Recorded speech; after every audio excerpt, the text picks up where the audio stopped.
Your Excellency, Madame Claudine Talon, the First Lady of the Republic of Benin, honorable ministers, esteemed guests. Thank you for standing in solidarity today with advocates around the world and with WHO as we reaffirm our commitments to eliminate cervical cancer. I would like to salute the cervical cancer survivors in the room today, and indeed everywhere in the region. Your strength inspires us, and your courage is truly changing how the world takes action against this cancer. African countries have the highest burden of this preventable and curable disease.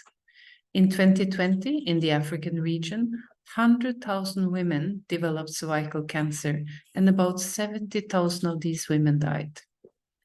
This was 100,000 women who should not have developed the disease, and not one should have died of it.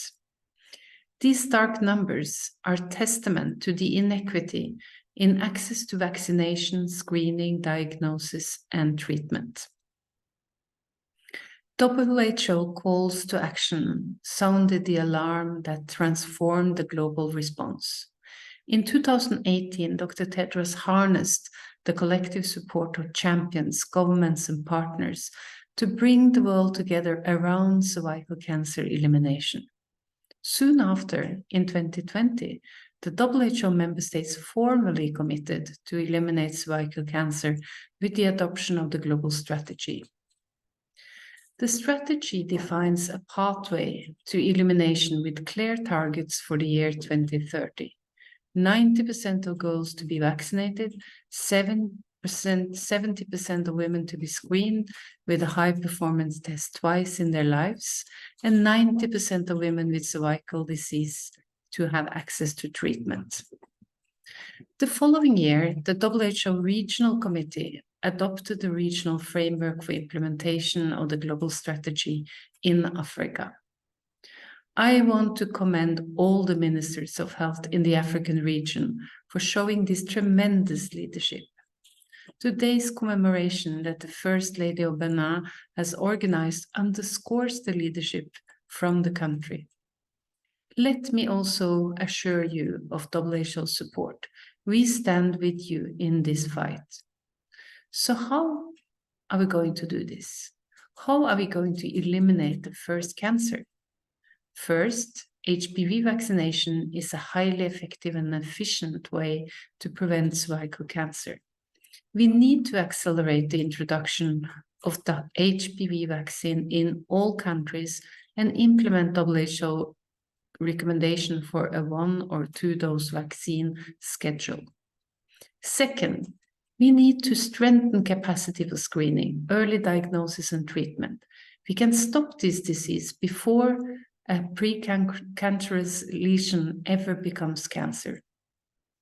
And for those with cancer, we must catch it while it can be still cured.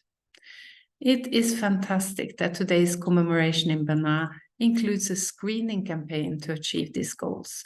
WHO stand with you to provide technical and financial support to integrate cervical cancer screening into routine health services. We can assist with including cervical cancer in proposals to the Global Fund and other partners to secure more resources for the programs. Third, palliative care is a critical part of comprehensive cancer care. Nobody should suffer of untreated pain. I celebrate that Benin is one of the few countries in the region with a palliative care program. WHO is supporting countries to improve access to palliative care services closer to homes and to relieve suffering. I would like to leave you with these key messages. Cervical cancer can be prevented and it can be cured. It is unacceptable that so many women in Africa lack access to vaccines, tests, and treatments that are available in more affluent parts of the world. Today, as we mark 3 years of the global effort to eliminate cervical cancer, let's take action.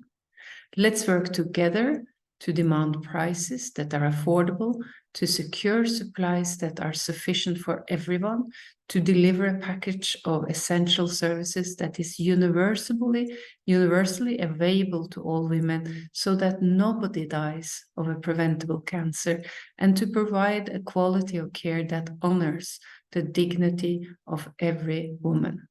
Thank you so very much.